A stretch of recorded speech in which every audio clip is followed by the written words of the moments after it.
Today, we're going to talk about the lessons that I learned going on a business trip to meet 8-figure founders under 25 years old. Let's start from the very beginning. I randomly got a DM from one of the founders of this company called School of Hard Knockz. And when I opened the message, I was like, okay, this is interesting. What is this about?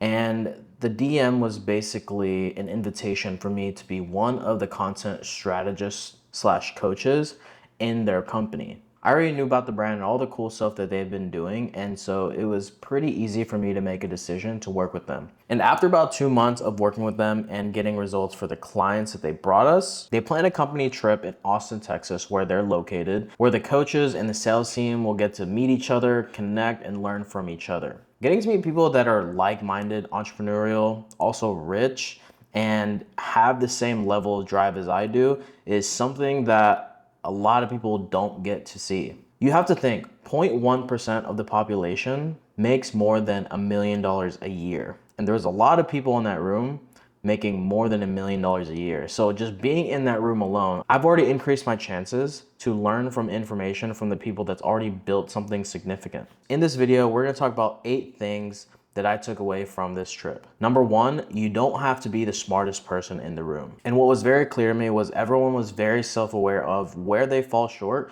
and where they strive. So success isn't about knowing everything yourself. In fact, it's the polar opposite. It's about knowing who's better at you at something and putting them in the right position. The biggest takeaway from that is to build with talented people instead of trying to build it yourself. Number 2 is relationships are more valuable than you think. One of the most valuable stories I learned is don't burn bridges just because it's not the right time right now. Because somebody that you might meet today could be your friend, and later down the future could be your business partner, your investor, or really just give you opportunities later down the road. And I'm the type of person that naturally doesn't go out of my way to make friends, but I've come to realize that it's so important to build and maintain relationships throughout the years. How can you get someone like Elon Musk or Mark Zuckerberg to be in close proximity with you when they don't need anything? And that made me realize it's all about making genuine relationships with these people. Everyone is human and everyone feels some type of way. All these wealthy people, they have a list,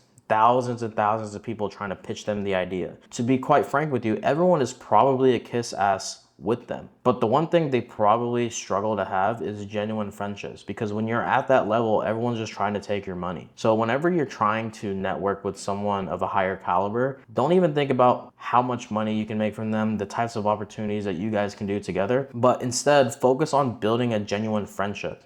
And before you know it, you're gonna start to get opportunities, whether it might not be indirectly coming from them, but just the mindset that you evolve being in that proximity. And the biggest takeaway from that is to stop treating networking like transactions, but actually build genuine human relationships. Number 3 is your environment changes how you think. Being around that room full of successful, sharp individuals made me think even bigger than I already am now. Just when I thought someone like me who's 25 years old is doing pretty well, I was able to see people younger than me make even bigger business plays that I could even imagine. But instead of feeling threatened about somebody ahead of me, I asked myself, what can I learn from them? And from talking to everybody else, being able to see what people were doing, the systems that they were running in their business, it exposed a lot of things in my own business that I knew I was lacking. And overall, it reminded me how much more of a standard I need to raise to get to that level. And after hearing all the advice and stories from everyone, it made me realize that I need to up my standard even more, because the competitive nature, the competitive battlefield out there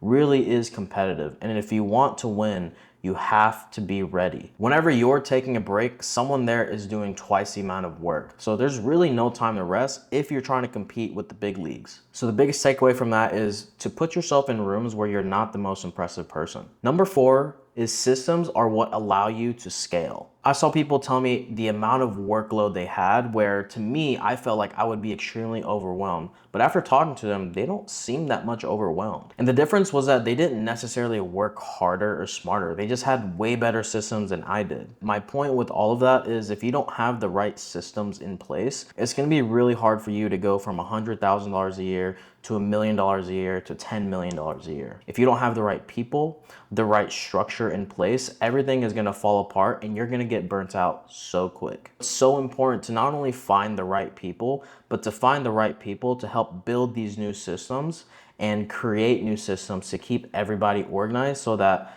the service or product can be delivered effectively to your customers. The biggest takeaway from that lesson is don't wait until you're a massive company to build massive systems. Lesson number 5 is partnerships can help you build faster. I used to convince myself that business partnerships is something everybody should avoid. I mean, I was hearing all the stories online of bad business breakups.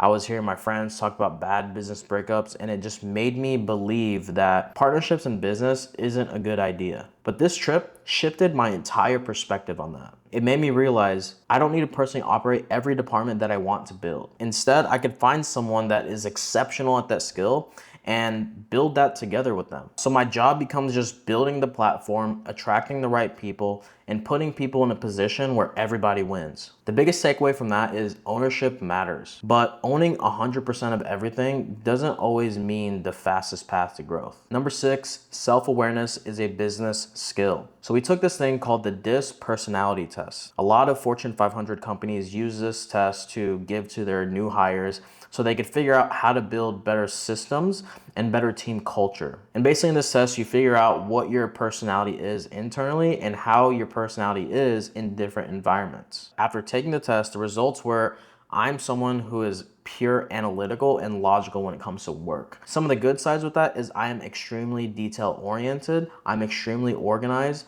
and I get things done. But the areas I don't strive in is areas where I have to be a team leader.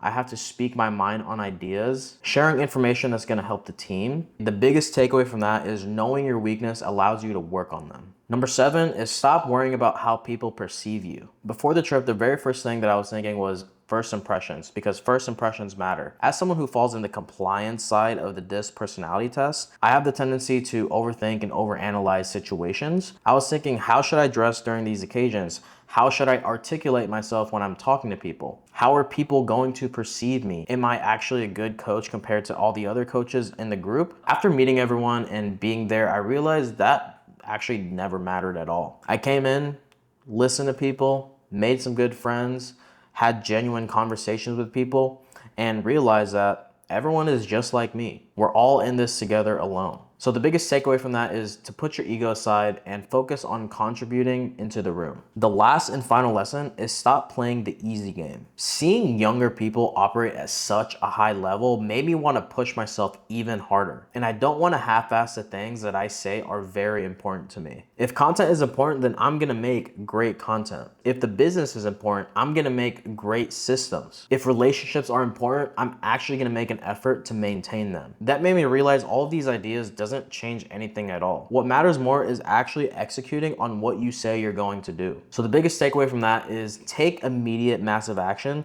instead of constantly preparing for it. Those are all the main things that I learned on this business trip. If you got a lot of value from it, comment down below what you guys think, what was your favorite part, and I'll be happy to share more of this journey later down the road.